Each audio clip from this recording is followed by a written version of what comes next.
you, distinguished Senator, Her Excellency, former Vice President.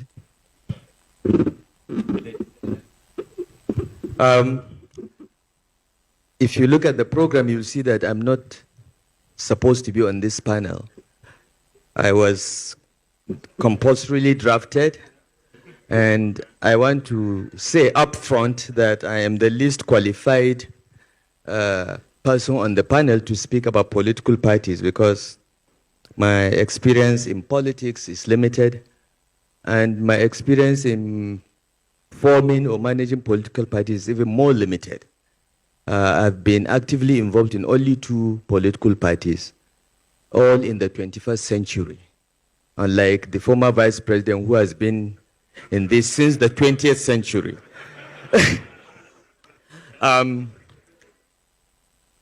I was very active in the CPC. I was one of the leaders of the CPC before we merged into the APC. And all I know about partisan politics comes from that experience. But I want to say that, you know, political parties are very, very important. I did not realize this until I became politically active. Because in our constitution, the only way we can contest for power is on the platform of political parties. Our constitution does not recognize independent candidates, even though we tried in our APC Committee on True Federalism to recommend that the constitution be amended to allow independent candidates. That has not happened yet, and I don't even know if it will ever happen. So political parties remain important. But what is the state of political parties today?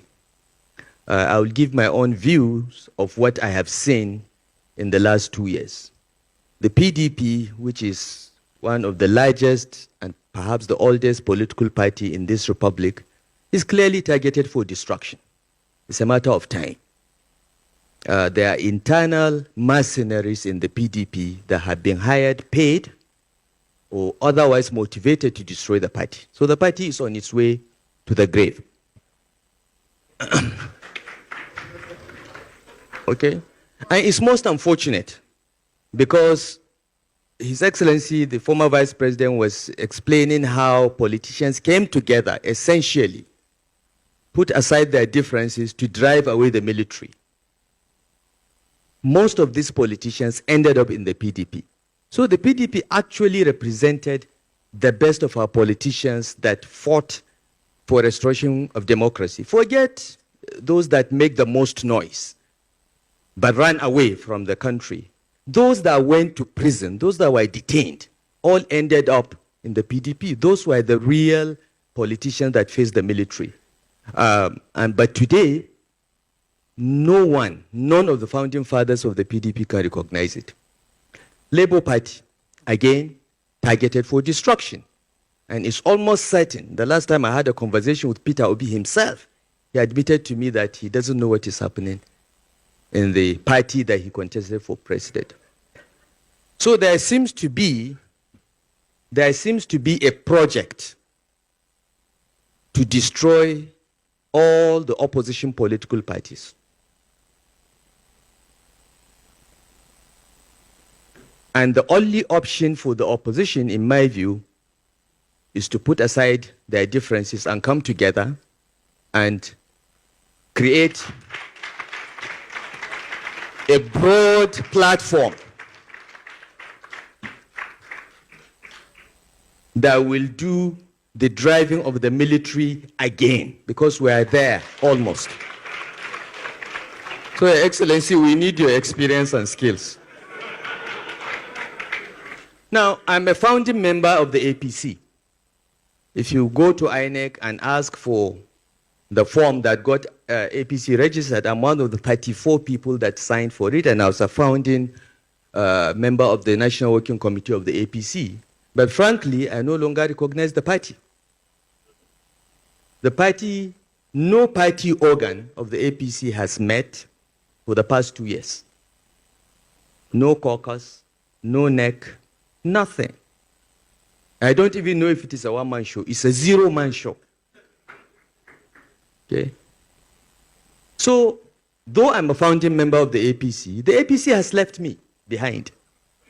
I'm still there where we were. We wanted to form a progressive party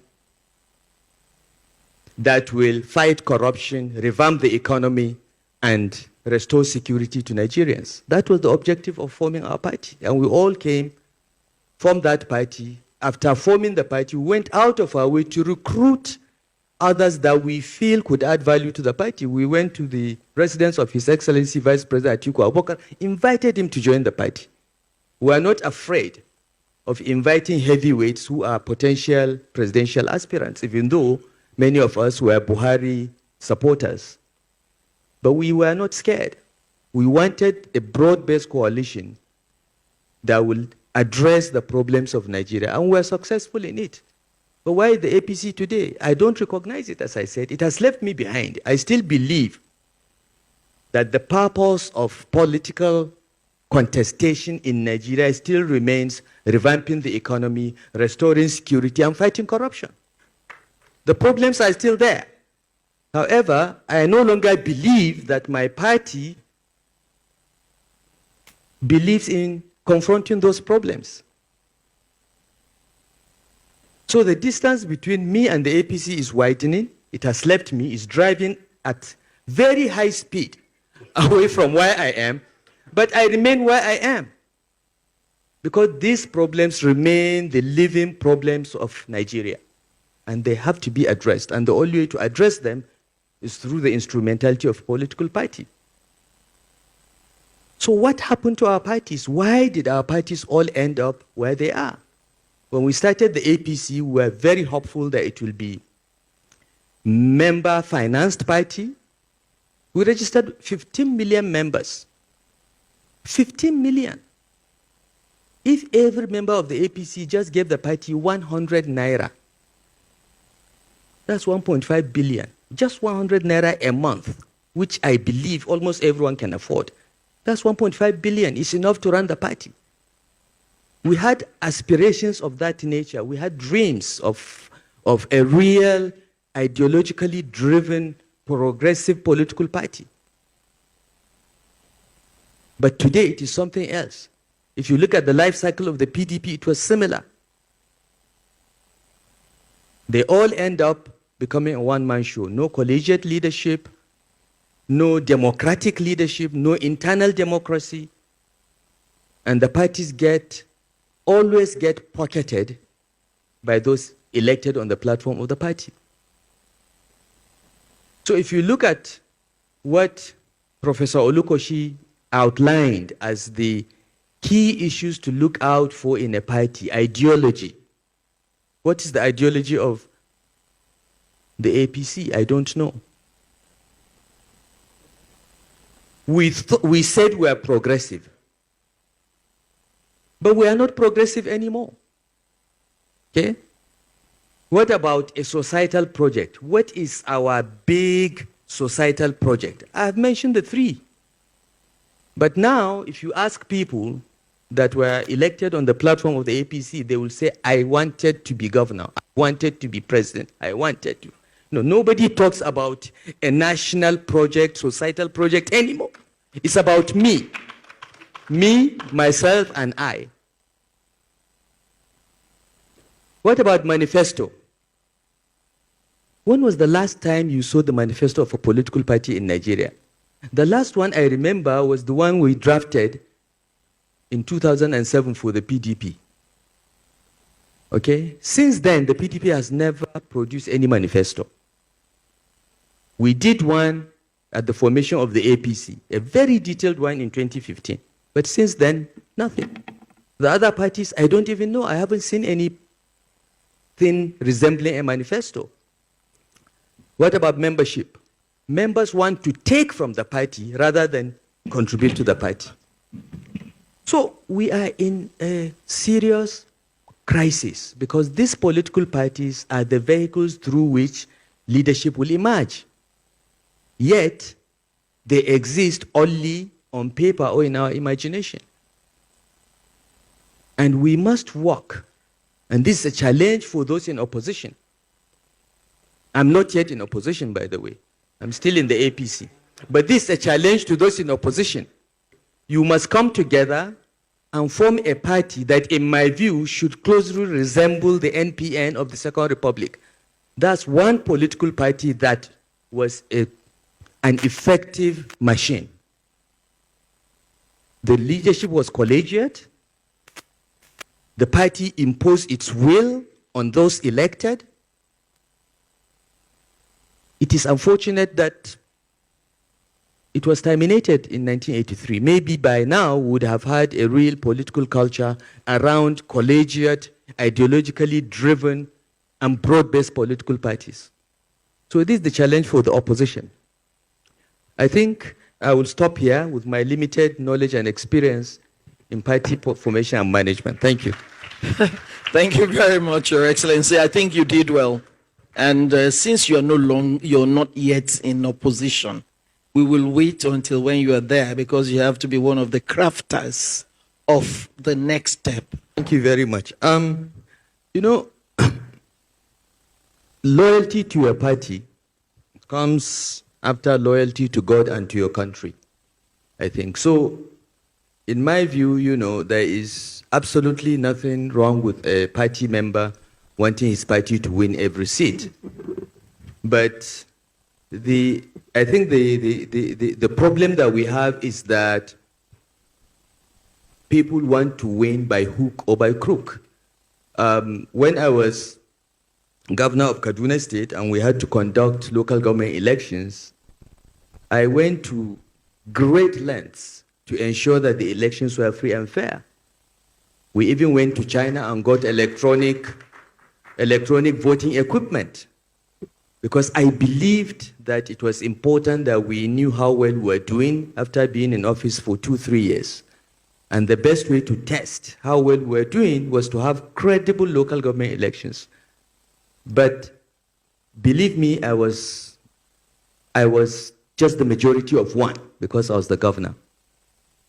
All my colleagues from CPC and ANPP and ACN said, look, just give us one chance to do to PDP what they have done to us for 16 years.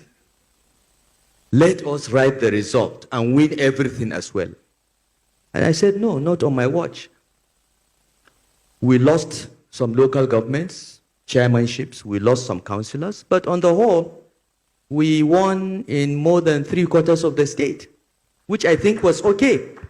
And as far as I know, that is the only time in the history of this republic that local government elections were held to be free and fair in Nigeria. I have not heard of anywhere else. Because people just believe that the State Electoral Commission should ensure that every seat is won by the party in power. You know, some governors have tried a little bit to concede here and there, but the attitude is that, you know, we must take everything. I hope I've answered your question, but I want to build on what His Excellency Vice President Atiku Abubakar said about what the country faces as a challenge, because I don't think this is a challenge for the opposition. Okay? The way and manner opposition political parties are being targeted for destruction, and the style and quality of governance in this country today is a national emergency. It should concern everyone. And I think this is a problem for all of us to think about and play a role in changing it. Because as His Excellency said, we stand the risk of losing democracy itself. In the last election, only 26% of registered voters bothered to come out to vote. I'm in a possession of a recent opinion poll that showed that 75% of registered voters in Nigeria do not intend to vote in the next election. That is very dangerous for us. And I think every voice must rise and come out and fight for this democracy. For those of us that are in our 60s, we lived half of our lives under military rule. We know what it is, and we don't want military rule. But we also don't want civilians with behaving like the military in their barbariga and suits. So this is a national emergency. So I appeal to those in opposition, you must coalesce into one political party. We did it in the APC and it can be done again. Okay? But to avoid what has happened to the APC, I think you must ensure that there is internal democracy in your party from day one and insist on it. You must insist that the congresses and convention must be competitive, free and fair. The question of forcing people to step down on the day of the convention and so on should be out of the window. Let people contest and know that they won. And let those that have lost know that they lost. To try again. We must have internal democracy in our parties. And I think, and I found this out when I went back to Kaduna to contest for governor, I realized that the most important qualification for being a political stakeholder, at least in Kaduna State, was to be an illiterate. You are an illiterate, but you are very, very cunning. That's political stakeholder. We have to change it. We must have minimum qualifications. This politics is about leadership. You produce leaders through this political process. You cannot afford to have illiterates, semi-illiterates, cunning people, and so on as your leaders.